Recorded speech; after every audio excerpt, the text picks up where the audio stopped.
abahanzikazi Vestine na Dorcas ubu tuvugana bamaze kugera Regina aho bazakorera igitaramo cya kabiri mu bitaramo bizenguruka Canada bya Yebo Concert. Mu minsi ishize abo tubona kuri channel yanyu nabasangije urugendo rwa Vestine na Dorcas kuva mu Rwanda kugera Canada, ndetse tunareba performance ziryoheye amaso bagize ubwo bari mu gitaramo cyabereye Vancouver bataramana n'umuhanzi Adrien Misigaro umaze kumenyekana cyane nk'umunyarwanda ukora indirimbo ze zo kuramya no guhimbaza Imana muri diaspora nyarwanda. Kuko nabasezeranyije ko updates zose z'ibi bitaramo bya Yebo Concerts bigera kuri 4 biri kubera Canada ku munsi w'ejo, Vestine na Dorcas bashize video ku mbuga zabo zitandukanye bongera kwibutsa abantu batuye Regina, Saskatchewan, Canada ko igihe ari iki ngo bigurire amatike y'igitaramo cya kabiri kizabera Regina. Iki gitaramo kikazaba ari icya kabiri mu bitaramo bya Yebo Concert nyuma y'icyabereye Vancouver tariki 18 z'ukwa 10. Iki kikazaba kuwa gatandatu tariki ya 1 z'ukwa 11, aho banditse bagira bati "Hi Regina, are you ready?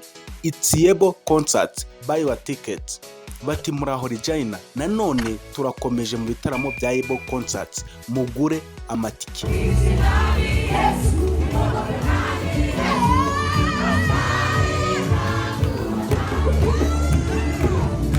Igitaramo kandi kizabera Regina, Saskatchewan ni mu rusengero rwitwa Parliament Community Church, aho kizatangira saa 8 z'amanywa kigasoza saa 4 z'ijoro. Gahunda nta yindi ni mu kwamamaza indirimbo yabo ikunzwe cyane ya Yebo ku mbuga zitandukanye zicuruza umuziki, indirimbo iri mu rurimi rw'Igiswahili, Icyongereza ndetse n'Ikizuru. Muri ibi bitaramo kandi intego bati Fans to New Refuge Families, dufatanye guhuza amafaranga yo kunga cyangwa gufasha imiryango y'impunzi.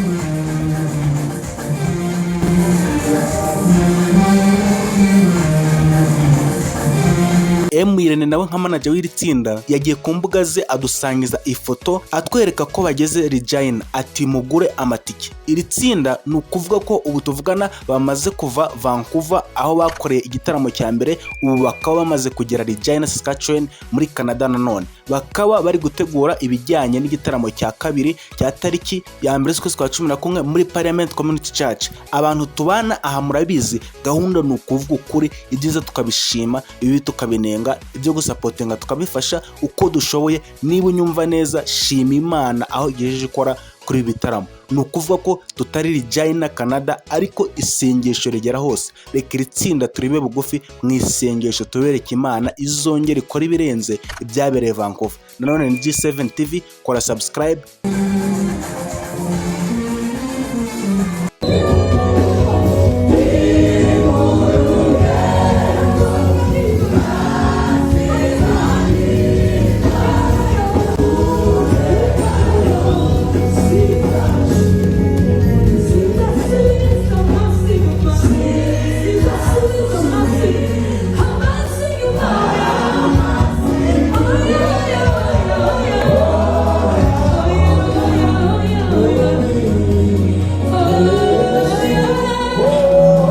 Dukomeze kubaka umuryango mugari w'ukuri no gufashanya. Ndabashimiye.